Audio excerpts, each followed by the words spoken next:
Duality, but the fact of the matter is, joy comes from that bliss of connectedness. That's our God spirit. That's that side of ourselves that really feels it. And you can feel it deep inside you. It's this amazing, wonderful feeling. And you know it when you get it. You don't get it from money. You get it from connection.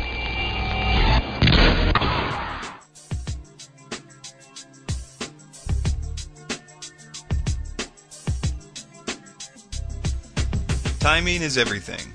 On September 29th, the United States stock market crashed, falling 777 points. Just in time for the fallout, a worldwide financial collapse, the movie Zeitgeist Addendum was released. The film, right on cue, explains the obvious, how a flawed financial system failed, and how it exploited the hard work, savings, and investments of all those that lost their money to this system. It simultaneously heaps the blame on free markets and religion, while calling for a global shift in consciousness. This new paradigm is, of course, an old paradigm. It's an open call for socialism. One need look no further than Karl Marx to see parallels between Zeitgeist Addendums linking a distaste for free markets and religion. This should set off some rather loud alarm bells in the midst of patriotic and freedom-loving Americans. Most of those that have been actively observing the global elite have likewise understood that a pre-planned financial crash has been in the works for some time. Nicolas Sarkozy, president of the European Union, says that he wants a new global economic system to rise out of the ashes of this crash, which, in his own words, is expressed as a new world order. Zeitgeist Addendum seems to further the cause of this new world order neo-socialist paradigm, with American politicians and representatives ignoring the masses and passing off the debt of banks onto the general public. One can see the seeds of a new world socialism emerging right here in America. It's no coincidence that just as the New World Order begins implementing Marxist thought in so-called free countries, Zeitgeist Addendum shows up to incite the masses in a global call for Marxism. If one should prefer to save 2 hours and skip watching Zeitgeist Addendum, its proposals are clearly spelled out in a relatively unknown book entitled The Externalization of the Hierarchy, written by Alice Bailey in 1934. Bailey claimed to have channeled an ascended master known as the Tibetan or Dijwa Kul, who supposedly penned the book through her. Bailey was also the founder of the Theosophical Lucifer Trust, later changed to Lucis Trust. Please note that the solution to the faltering global economy offered by Zeitgeist Addendum is the Venus Project. Venus, also known as the Morning Star, is synonymous with the term Lucifer. Some highlights from Bailey's The Externalization of the Hierarchy include the following.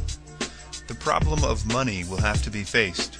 The problem of the distribution of wealth, whether natural or human, will need careful handling, and a compromise reached between those nations which possess unlimited resources and those who have few or none. The problem of the varying forms of national government must be faced with courage and insight. The restoration, psychological, spiritual, and physical of mankind must constitute a primary responsibility. The sense of security must be put on a firm basis, the basis of a right relationship, and not the basis of force. Men must feel secure because they are seeking to develop international goodwill. Bailey's externalization of the hierarchy also includes specifics as to the nature of the New World Order, and the following are just some of the links between Bailey's work and Zeitgeist Addendum. The New World Order will recognize that the produce of the world, the natural resources of the planet and its riches, belong to no one nation, but should be shared by all. There will be no nations under the category haves and others under the opposite category. A fair and properly organized distribution of wheat, the oil, and the mineral wealth of the world will be developed, based upon the needs of each nation, upon its own internal resources, and the requirements of its people. All this will be worked out in relation to the whole. The New World Order will be founded on the recognition that all men are equal in origin and goal, but that all are at different stages of evolutionary development, that personal integrity, intelligence, vision, and experience, plus a marked goodwill, should indicate leadership. The domination of the proletariat over the aristocracy and the bourgeoisie, as in Russia, or the domination of an entrenched aristocracy over the proletariat and middle classes, as has been until lately the case in Great Britain, must disappear. The control of labor by capital, or the control of capital by labor, must also go. In the New World Order, the governing body in any nation should be composed of those who work for the greatest good of the greatest number. The New World Order will be founded on an active sense of responsibility. The rule will be all for one and one for all. This attitude among nations will have to be developed. It is not yet present. In the preparatory period for the New World Order, there will be a steady and regulated disarmament. It will not be optional. No nation will be permitted to produce and organize any equipment for the destructive purposes or to infringe on the security of any other nation. One of the first tasks of any future peace conference will be to regulate this matter and gradually see to the disarming of the nations. The Venus Project, founded by Jacques Fresco, upon first glance it appears similar to one of the multitude of ill-fated hippie communes of the 1960s, but upon further study, it too is rooted in the same New World Order, occult, theosophical belief structure. Quoting from their website, one of the basic premises of the Venus Project is that we work towards having all of the Earth's resources as the common heritage of all the world's people. Anything less will simply result in a continuation of the same catalog of problems inherent in the present system. This is exactly what Bailey wrote in The Externalization of the Hierarchy. The links between the Venus Project and the essence of secret societies does, however, run even deeper than a call for communistic sharing of world resources.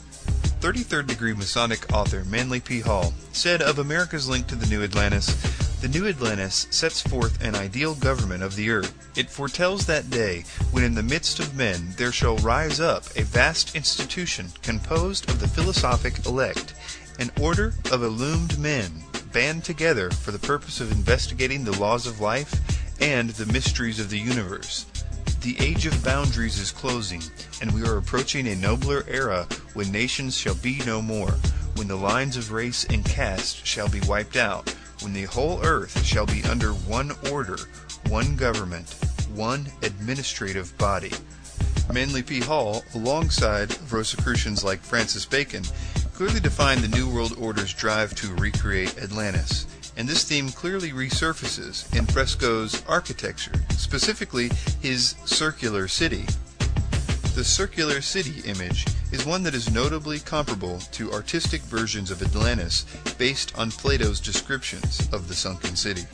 Another warning sign of Fresco's New World Order mentality is his desire to see technology steering mankind's destiny. Many patriots shiver at the idea of biometric identification, specifically the idea of implantable microchips that could be used to track and control humans in a way up until recently was only envisioned in the Bible. Fresco's vision for the future of humanity goes well beyond that of a simple microchip implant. He foresees humanity needing to merge with machine or else risk de-evolution. He says, when biological technology becomes further advanced, human beings as we know them will become a modified species.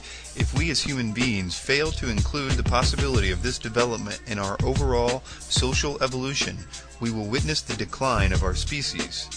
These are not mere coincidences.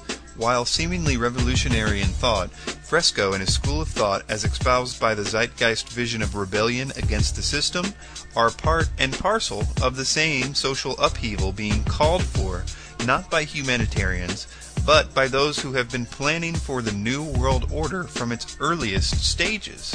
It should also be noted that Zeitgeist Addendum begins and ends with speaking from Krishnamurti, who was raised from boyhood by the Theosophical Society to be a, quote, world teacher, and even though he broke from the group after declining to be their messiah, he maintained a friendly relationship with them by most accounts.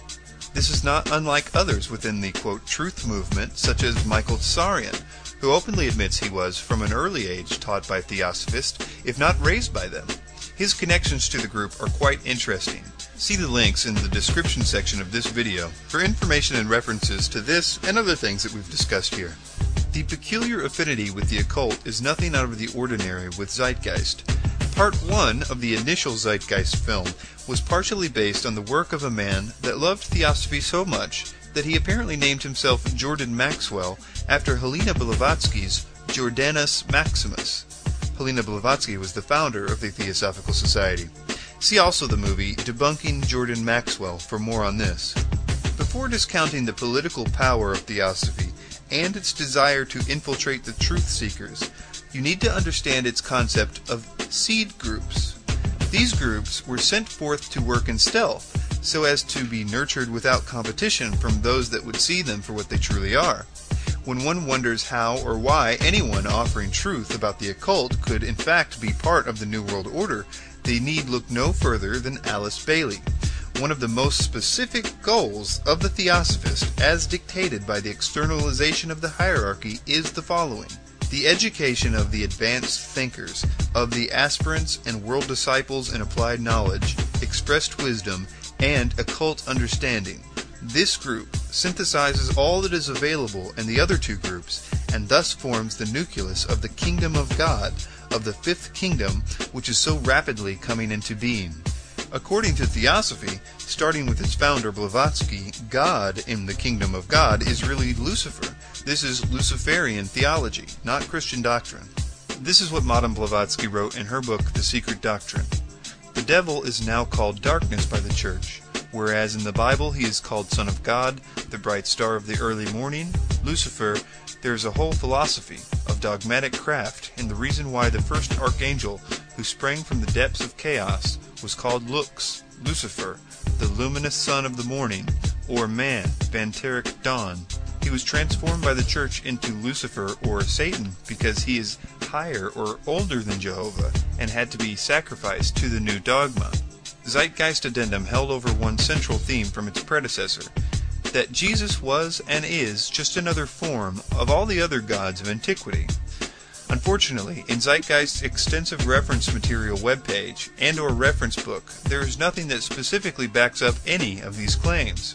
There are in fact $1,000 and $250 unclaimed cash prizes available for people that can prove the claims of Zeitgeist Part 1.